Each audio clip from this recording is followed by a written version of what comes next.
sahabat Japanan, kembali lagi kita di podcast saja, podcast kesehatan sahabat Japanan. Kali ini kita kedatangan tamu yang sangat luar biasa dari Dinas Kesehatan Kabupaten Jombang, yaitu Mas Hafid Wahyu Maulidin SGZ. Selamat datang Mas Hafid di podcast saja. Sebelum itu kita ke podcast saja lebih dalam ya. Kita ada jargon Mas Hafid. Siap. Jargonnya podcast saja sehat bahagia gitu ya. Sebelum itu kita sama-sama ya sahabat Japanan, podcast saja sehat bahagia. Sahabat Japanan, kali ini kita kedatangan tamu yang sangat luar biasa dari Dinas Kesehatan Kabupaten Jombang. Sebelum masuk lebih dalam, kita mengenal dulu Mas Hafid Wahyu Maulidin ini dari profil-profilnya terlebih dahulu ya Mas Hafid ya. Mas Hafid ini tempat tinggalnya di Segodorejo RT 8 RW 3 Sumbita Jombang nggih. Sangat dekat sekali dengan Japanan nggih Mas Hafid nggih. Kemudian pengalaman pekerjaannya ini dari mulai tahun 2011 nggih. 2011 sampai 2014 pernah di Puskesmas Ngoro Jombang nggih. Kemudian 2014 sampai 2023 di Puskesmas Tembelang nggih. Nah, lama sekali nggih. 8 tahun. 8 tahun di Puskesmas Tembelang. Kemudian Mas Hafid ini juga sebagai dosen nggih. Pengajar gizi. Pengajar gizi. Belum cocok ini. Pengajar gizi nggih, 2024 pengajar gizi di Akper Baru Ulum, kemudian 2025 sampai sekarang juga di Gizi Stikes Husada dan juga di Dinas Kesehatan Kabupaten Jombang nggih, di bagian napa Mas Hafid? Pengelola program gizi. Pengelola program gizi. Pengalaman pekerjaannya sangat luar biasa sekali ya sahabat Japanan. Kemudian ada nggak Mas Hafid hobinya mungkin? Hobi kalau saat ini mencoba biar nggak gemuk-gemuk amat. Ya lari kalau pagi gitu aja sih. Iya. Lebih sering itu sekarang. Kalau dulu masih sepak bola dan sebagainya. Saat ini hanya jogging-jogging kalau pagi. Saya lihat di profil kok ada kayak foto sepak bola gitu gitu. Ikut apa? Klub-klub gitu atau gimana? Dulu suka seperti itu. Dulu suka seperti itu gitu. Kemudian ada juga sahabat Japanan pengalaman berorganisasinya dari Mas Hafid ini gitu. Pengurus DPD Persagi Jatim bidang peningkatan mutu dan manajemen resiko. Ini baru 2026 sampai 2031. Betul, bulan Januari kemarin kita baru dilantik tepatnya di Fakultas Ilmu Kesehatan Brawijaya waktu itu kebetulan. Tahun ini baru dilantik. Kemudian sekretaris juga DPC Persagi Jombang sampai tahun 2024 Periodenya seperti itu, sama 2029. Dan sangat menarik sekali sahabat Japanan, prestasinya sangat luar biasa sekali Mas Hafid ini. Yang pertama, Nakes Teladan Kabupaten Jombang pada tahun 2024. Kemudian ada lagi yang lebih sangat luar biasa, juara 1 Nakes Teladan tingkat provinsi tahun 2022. Waduh, sangat mungkin bisa menginspirasi sahabat Japanan di luar sana ya. Kemudian juara 3 Best Prestige HGN ke-62 Kemenkes tingkat nasional. Wow, sangat luar biasa sekali. Juara 3 inovasi PMT lokal cegah stunting Kemenkes tingkat nasional lagi. Terus kemudian ada lagi sahabat Japanan, juara 1 HGN ke-63 DPP Persagi tingkat nasional sahabat Japanan. Kemudian yang tahun kemarin 2025 intervensi spesifik stunting terbaik regional 1 Kemenkes sebagai pengelola program stunting, dan kemudian Stunting Award Adinkes sebagai inovator besut buka gerbang emas. Wow, aduh sangat menginspirasi sekali. Untuk prestasinya Mas Hafid ini. Inovasinya setiap tahun saya lihat ini, setiap tahun itu ada inovasi Mas Hafid. Wah, mungkin nanti bisa berbagi pengalaman sama sahabat Japanan. Wah, sangat luar biasa sekali ya sahabat Japanan. Ini ini kan di bulan suci Ramadan nggih Mas Hafid nggih. Bertepatan dengan bulan suci Ramadan ini saya ucapkan dulu marhaban ya Ramadan untuk sahabat Japanan di luar sana. Kali ini kita akan membahas tentang asupan gizi di bulan Ramadan nggih Mas Hafid nggih. Ya, sahabat Japanan, di bulan Ramadan ini mungkin sahabat Japanan di luar sana masih belum tahu mungkin asupan gizi di bulan Ramadan ini. Biasanya kan berbeda bulan suci Ramadan, seperti biasa, maksudnya konsumsinya biasanya gitu. Kali ini kita tamunya dari Dinas Kesehatan Kabupaten Jombang, khususnya di gizi. Bertepatan sekali dengan kita temanya asupan gizi di bulan Ramadan. Untuk Mas Hafid ini, untuk gizi untuk puasa apakah berbeda untuk asupan gizi dari biasanya untuk sehari-hari sama kalau di bulan suci Ramadan ini? Jadi untuk gizi seimbang secara prinsip antara puasa Ramadan dengan hari biasa, secara prinsip sebenarnya tetap sama. Kita mengacu pada aturan gizi seimbang dari Kementerian Kesehatan yang kita namakan, biasanya kita mengacunya pada isi piringku. Jadi di sana separuh piring isinya lauk hewani, nabati, kemudian makanan pokok, separuhnya lagi piring tersebut adalah buah dan sayur. Itu antara puasa dan tidak puasa sebenarnya tetap sama, secara prinsip sama. Cuma yang membedakan adalah di distribusi waktunya saja. Kalau kita biasanya tidak puasa mungkin utama 3 kali, selingannya bisa 1 atau 2 kali. Sedangkan kalau puasa mungkin kita hanya 2 kali makanan utama, bedanya itu. Kemudian selingannya bisa hanya 1 sampai 2 kali. Cara prinsip gizi seimbangnya sama, bedanya hanya pada distribusi waktunya saja. Seperti itu. Tetapi yang menjadi tantangan dari puasa ini sendiri adalah zat gizi tersebut mampu tidak, kalau dengan pengurangan jumlah secara kualitas mampu tidak memenuhi dari kebutuhan dari seseorang tersebut. Belum lagi mungkin dengan pengurangan salah satunya cairan. Nah ini yang biasanya mungkin menjadi permasalahan di bulan suci Ramadan atau saat puasa adalah pengurangan cairan yang membuat seorang menjadi dehidrasi. Nah ini pengaturan cairan nanti mungkin ditekankan pada prinsip gizi seimbangnya mencukupi atau tidaknya, seperti itu. Untuk cairan ini biasanya dehidrasi nggih. Biasanya kan kalau puasa ini kan banyak tajil-tajil es itu banyak sekali kan Mas Hafid nggih. Mungkin orang-orang biasanya untuk minum air putihnya itu biasanya kan berkurang nggih, biasanya diganti dengan es yang manis yang seperti itu nggih. Untuk air mineralnya sendiri itu kecukupannya harus berapa, maksudnya kalau puasa gitu gimana? Gizi seimbangnya sama antara puasa dan tidak puasa. Kurang lebih kita membutuhkan sekitar 2 liter air untuk sehari-hari. Kalaupun secara rinci sebenarnya bisa dihitung rumus dengan 30 mili, kita kalikan dengan berat badan kita. Jadi semakin berat badan kita artinya kebutuhan cairannya semakin banyak. Nah, kita anggap rata-rata adalah 2 liter. Kita bisa estimasikan kalau kita saat berbuka, kita upayakan misalkan 2 gelas dengan ukuran misalkan 250 mili, berarti kan 2 gelas sudah bisa memenuhi dari setengah liter atau 500 mili. Kemudian nanti saat sebelum terawih, setelah terawih, sebelum tidur, itu mungkin bisa dicukupi dengan 4 gelas. Dengan ukuran yang sama tadi 250 sehingga bisa mencukupi 1 liter. Nah nanti saat sahur kita bisa mencukupi dengan 2 gelas. 2 gelas berarti setengah liter. Kalau kita tambahkan berbuka setengah liter, kemudian 1 liter saat sebelum terawih, setelah terawih dan sebelum tidur dan bangun tidur, saat sahur sehingga lengkap 2 liter. Betul.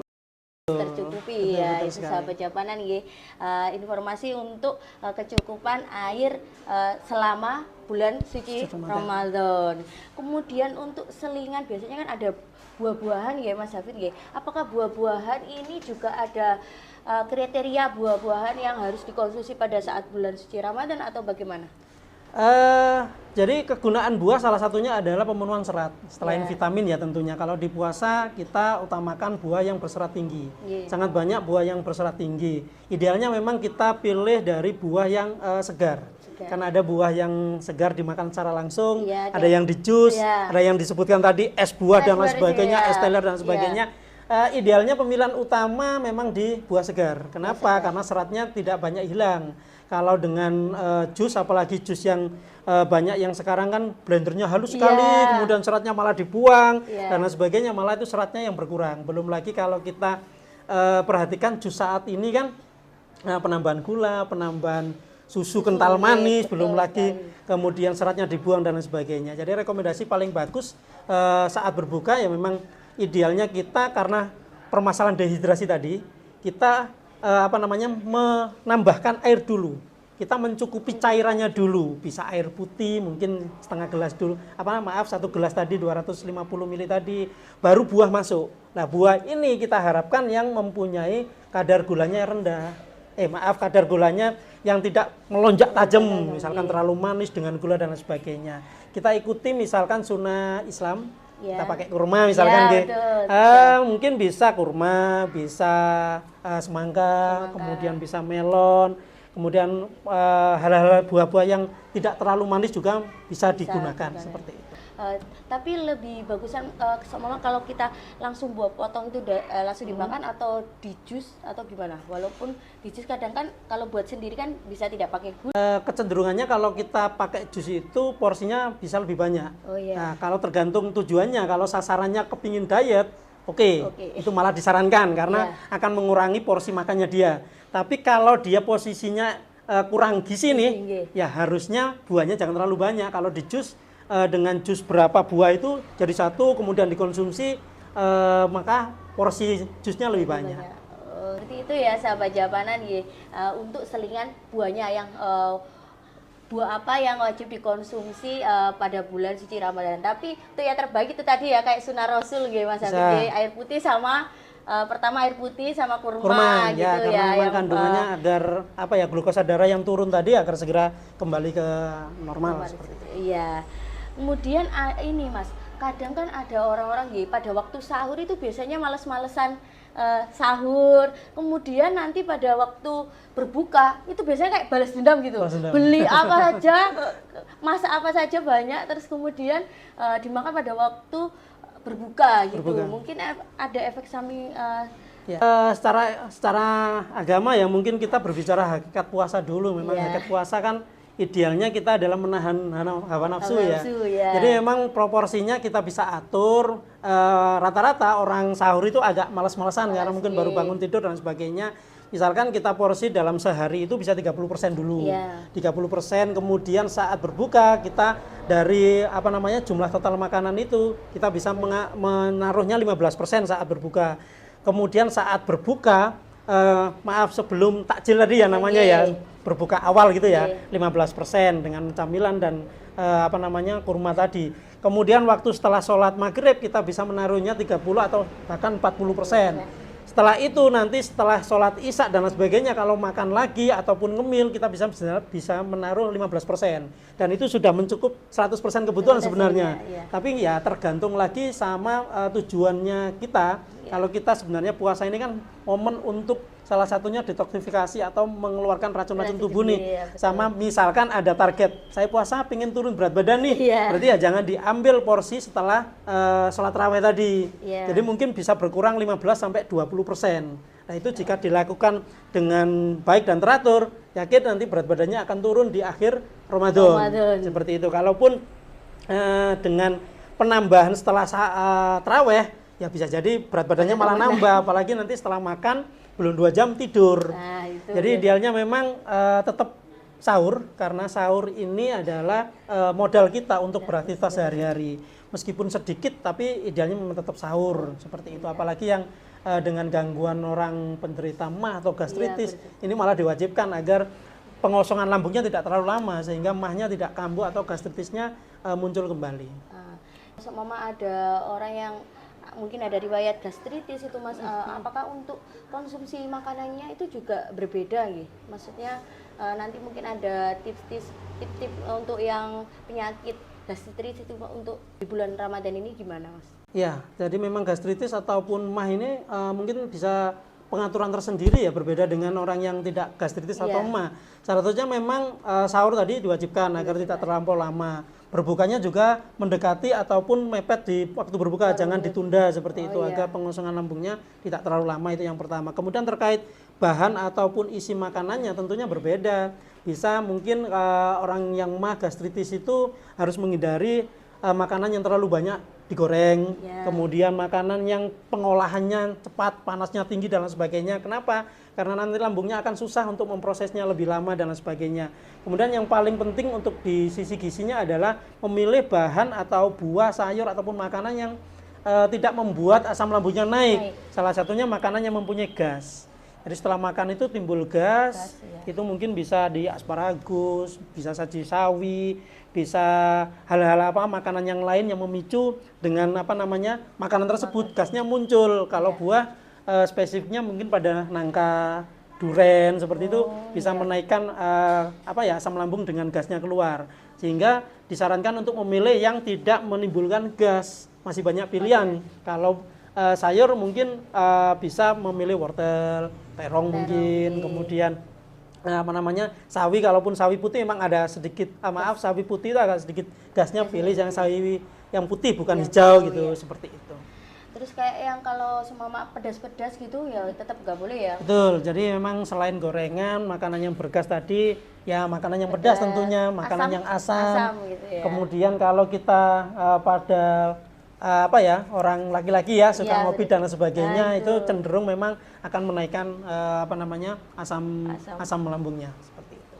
Itu tadi sahabat Japanan. Untuk mungkin ada sahabat Japanan di luar sana yang mempunyai riwayat penyakit untuk gastritis, mungkin makanan-makanan yang harus diwaspadai pada saat bulan suci Ramadan, kemudian ini Mas Hafid, untuk anak-anak, biasanya kan anak-anak kan dipelajari ada pembelajaran dari orang tuanya, mungkin kelas 1, mungkin kalau nggak TKB gitu untuk puasa gitu. Mungkin kalau untuk anak-anak itu ada tersendiri nggak untuk asupan gizinya? Kalau sesuai dari kebutuhan dan tubuh anak ini beradaptasi, idealnya memang anak yang berusia di atas 12 mungkin ya, SMP, SMA, itu memang porsi tubuhnya bisa beradaptasi sudah seperti orang dewasa, sehingga kalaupun dia dengan puasa full seharian, insya Allah sudah mampu beradaptasi. Namun halnya dengan anak yang mungkin di bawah 12 tahun, TK, SD sudah dipelajari, sebenarnya tidak ada masalah. Namun kita harus perlu lihat respon si anak tersebut, apakah dia kuat dan lain sebagainya. Prinsipnya sih boleh tapi jangan dipaksa. Jadi memang idealnya untuk anak yang TK, SD tadi, idealnya memang latihannya bukan pada menahan laparnya dan lain sebagainya, tapi latihan mentalnya. Kalau puasa ini seperti ini seperti itu sih, karena memang apalagi anak masih masa pertumbuhan yang sangat cepat sehingga memang pada prinsipnya boleh saja tapi jangan dipaksa, karena kebutuhannya dia masih beradaptasi, tidak seperti orang sudah mau ke dewasa, remaja dewasa seperti SMP ke atas tadi. Asupannya itu tetap harus sesuai dengan isi piringku atau mungkin ada ditambah apa, Ya memang kalaupun dia dengan pengurangan porsi tadi, karena puasa kita di awal tadi kita sampaikan bahwasannya puasa itu prinsipnya gizi seimbangnya tetap terpenuhi, namun pada distribusi waktunya untuk memenuhinya yang berbeda. Jika pada anak memang sudah puasa tapi dia memang posisinya maamnya hanya 2 kali saja, tidak 3 kali, maka ada 1 kali makan utama yang hilang. Itu mungkin bisa ditambahkan beberapa suplemen, misalkan penambah kalorinya dan lain sebagainya lewat susu atau apa seperti itu bisa sebenarnya. Mas Hafid. Kemudian kalau untuk gorengan ini, untuk makanan gorengan, pada waktu bulan suci Ramadan ini harusnya kita itu mengkonsumsi gorengan itu berapa biji atau gimana? Biasanya itu gimana? Mas Hafid, betul. Ya, biasanya kan banyak sekali jajanan gorengan itu. Kita tahu bersama 4:30 itu ada penjualan sudah menarik perhatian kita, menggoda kita untuk membeli. Jamnya masih jam 6 untuk berbuka, jam 5 kita sudah berborong memburu takjil, ngabuburit dan lain sebagainya. Prinsipnya memang di awal tadi hakikat puasa itu menahan nafsu ya. Memang secara naluriah alami manusia, tubuh itu saat gula darahnya rendah karena puasa tadi, maka ada nafsu untuk menggantikannya dan itu lebih. Jadi makanya ada yang balas dendam dan lain sebagainya tadi. Hakikat kita puasa tadi menahan nafsu. Kalaupun ditanya berapa jumlahnya, ya. ini tergantung pada kondisi si orang tersebut. Ya, Kalaupun untuk orang normal ya fine-fine aja, Iya. fine-fine aja dalam arti memang ada pembatasan tentunya jumlahnya berapa. Kalaupun dia normal tidak ada penyakit lemak atau kolesterol, mungkin bisa maksudnya satu gorengan Satu itu gorengan. untuk pembuka misalkan ya. ya takjil tadi. Ya jangan lebih, apalagi nanti buat lauk dan lain sebagainya. itu ya. Habis isak dilanjut lagi. Lah itu yang nanti akan beresiko tinggi menjadi penyakit yang menjadi penyakit lemak dan kolesterol. Idealnya sih memang seperti itu, apalagi orang yang sudah menderita penyakit lemak dan kolesterol harusnya memang malah dihindari, diganti dengan yang lain. Toh menu pilihannya masih banyak kan seperti itu ya. Menu lainnya seperti banyak yang sehat-sehat agar tidak menjadi, karena momen puasa tadi kita sebutkan adalah momen membersihkan racun-racun tubuh. Kita makan belum sempat bersih oleh organ, ginjal, hati dan lain sebagainya, masuk lagi. Belum habis, masuk lagi gorengan dan lain sebagainya, dan tubuh akan bekerja terus seperti itu. Nah, momen puasa ini ada batas-batasan tertentu sehingga organ-organ tadi mampu leluasa membersihkan racun-racunnya, detoksifikasi racunnya keluar, sehingga kalau kita jalankan dengan baik, puasa ini akan malah bermanfaat untuk kesehatan tentunya. Betul sekali. Kalau emang kita memanfaatkan itu tadi, memanfaatkan bulan suci Ramadan ini dengan baik untuk menjaga biar tubuh kita juga mengeluarkan racun-racun itu tadi, kita di akhir nanti kita akan mendapat kemenangan juga. Betul. Ada bonusnya di kesehatan pada tubuh bukan kita, malah melebar ya, lebaran atau melebar. Melebar. Tapi banyak kan ada yang melebar tambah. Ya. Biasanya sebelum puasa berat badannya berapa, setelah puasa itu nambah biasanya. Ya, itu prinsipnya tadi mungkin belum tertata ataupun dilaksanakan implementasinya belum cukup bagus. Dari Mas Hafid mungkin ada tips and triknya supaya puasa ini berjalan dengan lancar, asupan gizinya terjaga, kemudian tercukupi. Mungkin dari Mas Hafid mungkin bisa share ke sahabat Japanan. Ya, yang pertama mungkin minggu pertama ya, kita ketahui bersama kalau kita puasa itu akan mengurangi, kalau kita pakai prinsipnya gizi seimbang tadi ya, ada beberapa hal mungkin kalau menunya 3 kali menjadi 2 itu akan hilang. Maka dengan hilangnya 1 kali makan itu, tubuh secara otomatis beradaptasi membongkar lemak. Membongkar lemak di mana? Glikogen di hati dulu. Glikogennya habis, hatinya di cadangan di hati habis, dia membongkar lemak yang mungkin di perut, di paha, di lengan dan lain sebagainya. Baru itulah proses minggu pertama, itulah tubuh beradaptasi untuk membongkar tersebut. Mungkin kita akan merasa lemas, mulutnya kering ya, karena tubuh beradaptasi. Tapi insya Allah nanti di minggu kedua, minggu ketiga akan sudah beradaptasi, sudah terbiasa tubuh dengan apa yang dimasukkan. Kita perlunya seperti ini, tubuh memasukkan seperti ini dengan membongkar lemak-lemak yang ada, seperti itu. Seperti itu nanti akan berat badannya bisa turun. Kalau tidak ada pembongkaran, maka puasanya yang jadi naik tadi. Belum habis, masuk lagi, belum habis masuk lagi, sehingga tidak ada pembongkaran. Minggu pertama ada beradaptasi, minggu kedua, ketiga nanti sudah terbiasa, minggu keempat ini yang menjadi pertanyaan lagi karena mendekati hari raya. Nah, kalau hari raya ini diprinsipkan seperti momen puasa, insya Allah nanti berat badannya tidak melebar tadi. Tapi kalau karena ada kesan kalau kita hari raya itu perayaan ya, pesta atau apapun ya, akhirnya merasa seperti itu, ya wes makannya ya balik lagi ke awal, ke setelan pabrik tadi, sehingga tidak jadi berat badannya berkurang, tapi jadinya lebaran untuk melebar berat badannya seperti itu akhirnya. Jadi itu yang pertama untuk tubuh beradaptasi. Yang kedua tentunya salah satunya untuk penderita gastritis dan mah tadi sahurnya jangan di skip. Sahurnya tetap sahur meskipun tidak banyak. Kalau kita proporsikan tadi mungkin 25-30% dari kebutuhan sehari ya. Sahurnya jangan di skip. Kemudian setelah sahur kita berbukanya utamakan mengisi cairan dulu, karena tadi resiko puasa salah satunya adalah dehidrasi, sehingga isi cairan dulu kebutuhannya, kemudian baru memasukkan makanan yang manis yang tidak terlalu tinggi, agar ya penderita diabetes dan orang normal pun harusnya seperti itu, bisa kurma, bisa buah segar tadi, memilih buah segar daripada yang dijus dengan banyak susu kental manis dan gula tadi.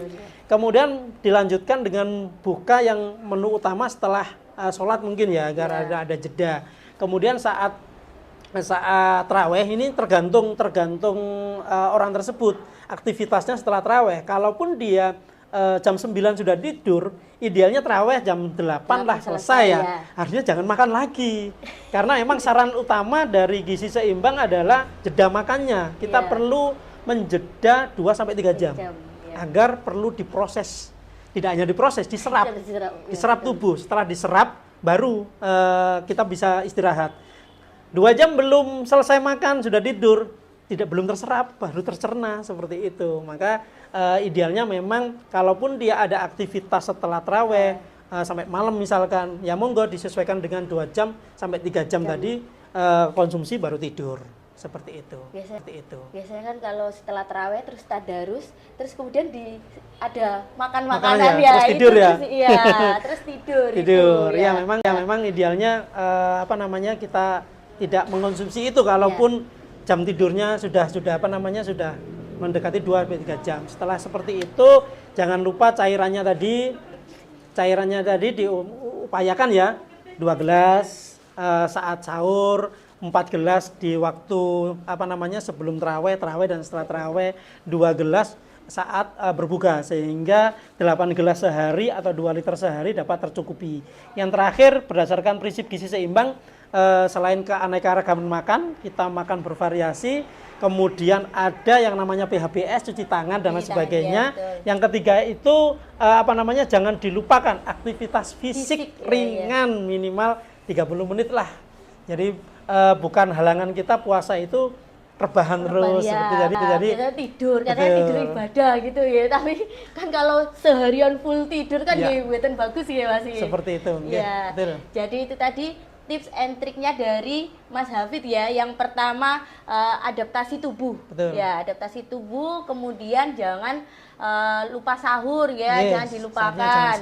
Jangan di-skip. Terus kemudian tadi yang ketiga minum cairannya cukup. Pertama kali itu harus cairan tubuh ya, minum untuk mengganti dehidrasinya nggih.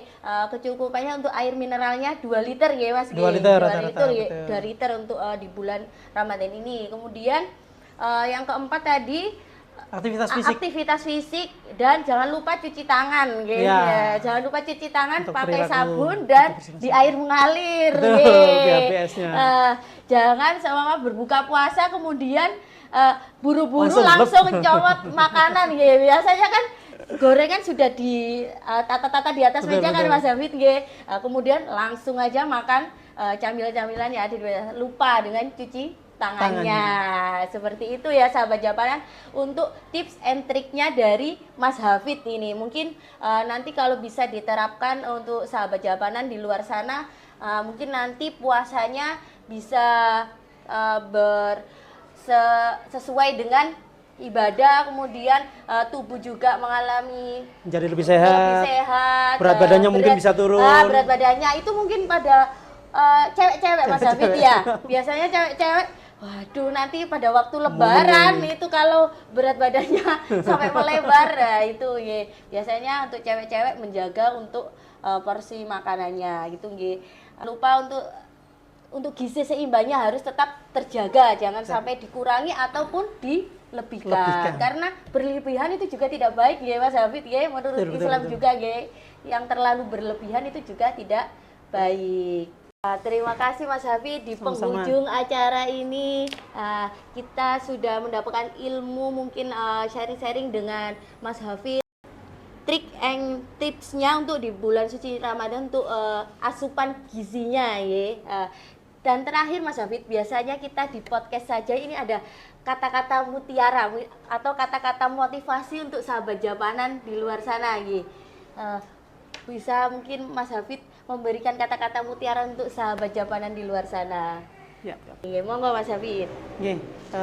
Terima kasih izin untuk menutup mungkin ya rangkaian kegiatan ini. Kita memberikan kata mutiara mungkin untuk saya pribadi dan mungkin untuk pemirsa semuanya juga ya. Di bulan Ramadan ini, puasa Ramadan ini, mari kita jadikan momen Ramadan ini sebagai mengubah pola makan kita ke implementasi gizi seimbang, karena kesehatan itu adalah pilihan. kita bisa melakukan pilihan itu mulai hari ini sampai nanti sehingga tubuh kita akan sehat. Itu tadi ya sahabat Jawaban ya, kata-kata mutiara. Dimulai dengan mengubah pola makannya, pola makan karena kesehatan itu adalah pilihan. Diawali di bulan suci Ramadan ini kita merubah pola makan. Supaya tubuh kita nanti bisa lebih sehat dan terus diimplementasikan terus tidak hanya di puasa saja. Tidak hanya di puasa saja itu tadi sangat luar biasa sekali sahabat Jawabanan. Terima kasih Mas Hafid Wahyu Maulidi sudah mampir ke podcast saja. Sebelum itu kita tutup dengan jargon podcast saja sehat bahagia. Jangan lupa like, comment, subscribe, dan share ke seluruh sahabat Jawabanan di luar sana. Sampai jumpa di podcast selanjutnya.